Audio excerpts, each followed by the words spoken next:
Hi, it's Dan, JD73 Goldman here again for musicradar.com and Future Music Magazine.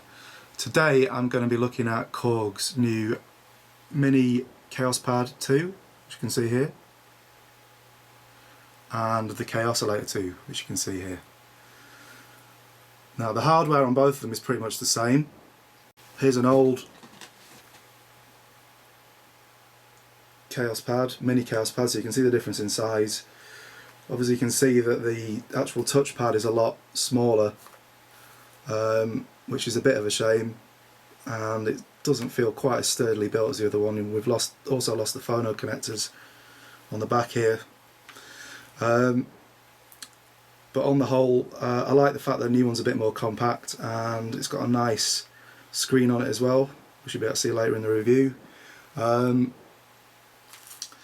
little criticism as well whilst I'm here. If you can see this, the back pops off to reveal where you put the batteries, but these little clips at the top here that slot in, and one of them's already snapped. It's very flimsy plastic, so maybe Korg want to have a look at that and see if there's a way they could strengthen them, because I didn't apply any force and it just broke off on me, and once it's broken, so that's not too great for gigging.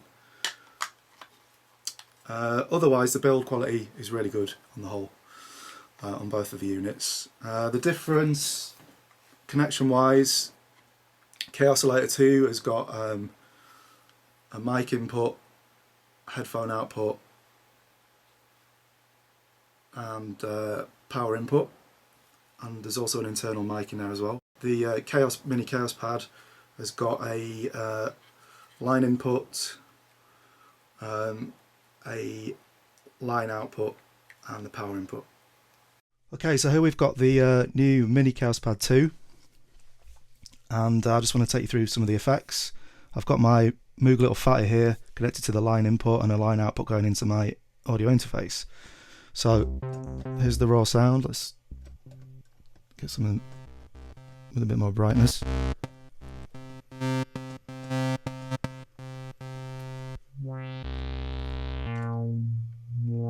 We've got a filter, low pass filter. Sounds pretty good, and it doesn't affect the quality of the original signal, which is always nice. High pass filter. 72 dB low pass filter. Vowel filter. I've got this running off battery power at the minute, which gives you around, well, it's meant to be around 5 hours, but I think it's more like 3, depending on what sort of batteries you use, or you can plug it into the mains. Mid-cut filter, distortion isolator, radio filters, reverb filter, high pass filter delay,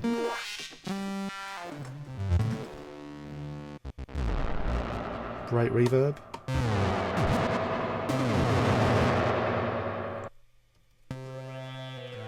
torque filter,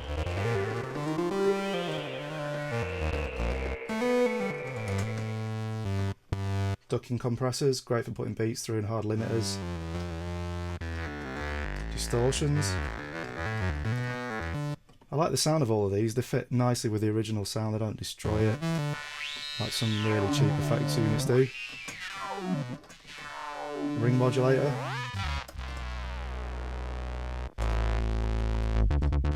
LFOs.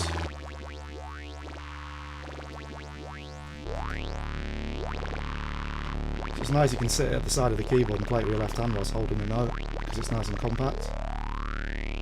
Smaller than the old Mini KP, which is good. Although the touchpad is a bit smaller, so that's a slight disadvantage.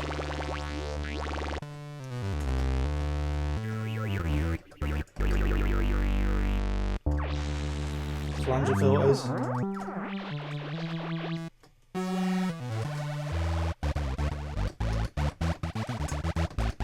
Obviously you can process polyphonics in through it as well. I'm just using the little fat here.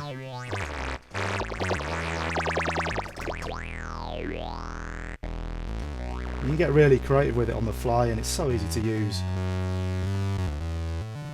So you can really have a lot of fun with it if you're a DJ as well. Slicing up loops, sounds, whatever you send to it really. Range shifter.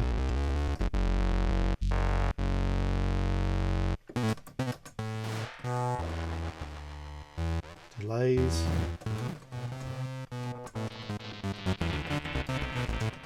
Multi-tap delays. Tape echo. Feedback echo. Phase delay. Reverbs. I mean, these effects aren't going to set the world on fire, but for the money, it's certainly very good. And you could use them in the studio as well, equally to on stage, to process things.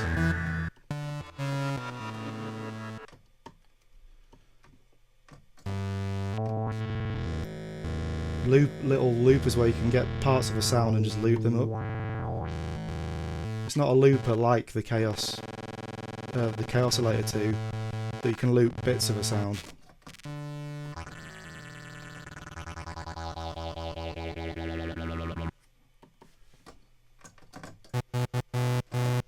Decimator looper, break looper.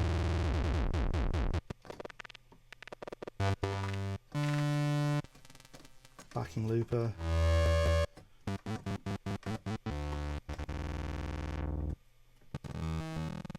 Some of the effects here of the Kaoss Pad 2 and 3. Vocoders. And there are some synth sounds on board, so there is a bit of crossover with the Kaossilator 2 as well. They can be played without a synth playing through it. And some effects that can be played just by tapping on the pad, which is nice if you want to just fly effects into a track, or if you're playing some tunes back off your laptop and you've got this connected in, you can just be doing this over the top. You can also play MP3s on here. So if you just hit the play button, you can load in your own MP3s. The Kaossilator 2 plays back WAV format files, but this plays back MP3s.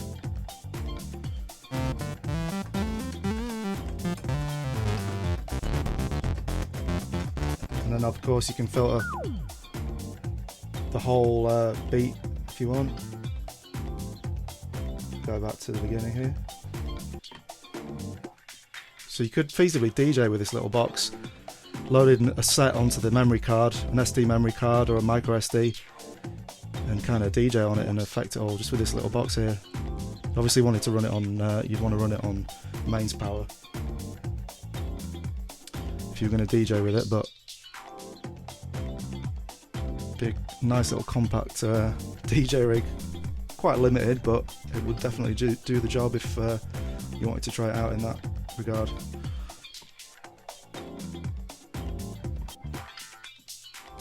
So all in all, a great little box, pretty versatile and nice to get creative with both in the studio and live. Okay, so here we've got the Kaossilator 2, and I just want to run you through a few of the sounds in different categories.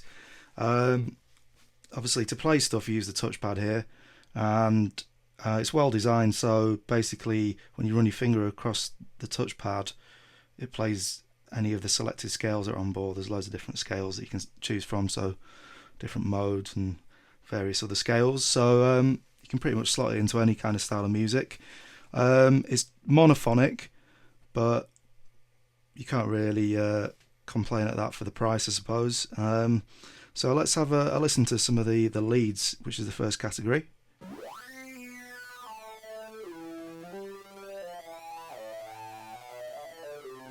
We'll scroll through a few more.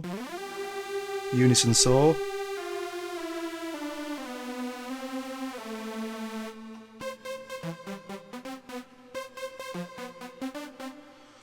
And because it's a touchpad and it's not normal keys, you do end up stumbling onto other notes that you wouldn't normally stumble upon, so it's pretty good for coming up with melodies that you wouldn't normally play from a keyboard, so I really like that approach. And obviously you can slide as well very smoothly across the range. Okay, some more. some more leads. Editing's pretty rudimentary in terms of sound editing, but there's so many sounds on board that it should be pretty much any kind of sound you'd want to fit into one of your tunes.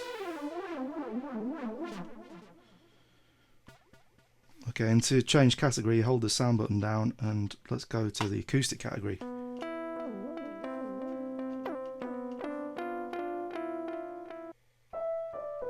Piano. So it is really a self-contained little synth.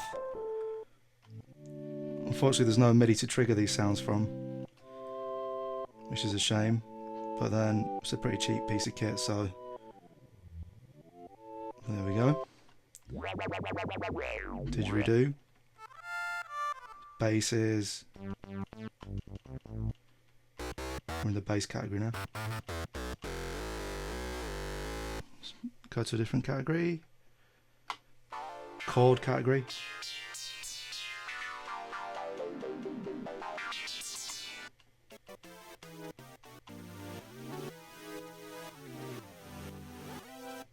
Get the idea there. Sounds pretty chunky and juicy actually, which is good on the effects and nice and musical. You can't process other stuff through this like you can with a Mini Kaoss Pad, but you can capture external signals through the internal mic or the mic input and add them into your tunes. There's an arpeggiator on board as well, so let's go back to say a lead sound, and we different arpeggiators there, and we can change the BPM, the key, the scale. This is all in function mode. Arp time, arp swing. Just changing the swing there to 55%. So if you want to record something, just hit the record.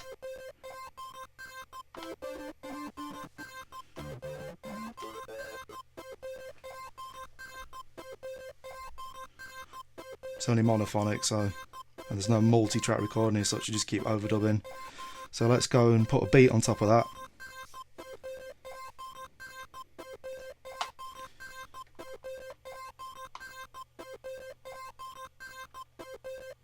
Go to the drum category.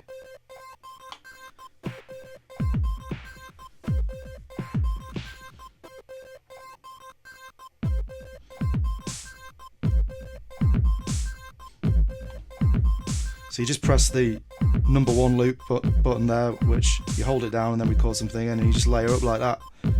Pretty straightforward. You can also drop in your own tunes, MP3s off the memory card as well. And then you can have another loop on the second one here. So let's choose another category.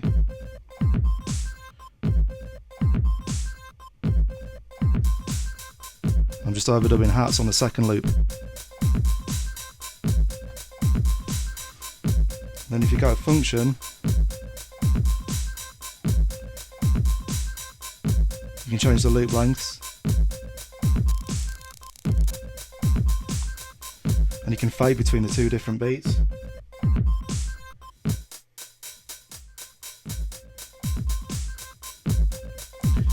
And then just keep overdubbing more sounds onto whichever one you want.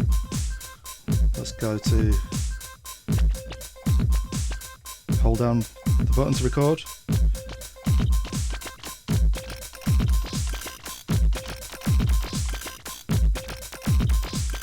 And that's the long and the short of it really.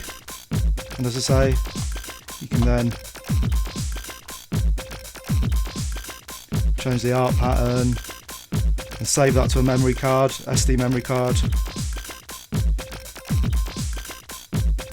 Scroll through again. You can go backwards as well.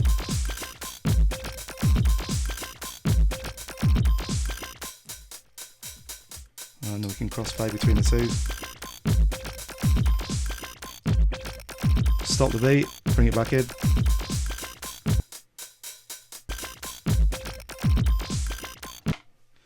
So there we go, that's the long and the short of it.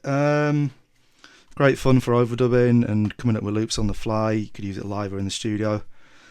And it's nice and compact as well. Pretty easy to use once you get your head around it as well. The screen's nice and clear.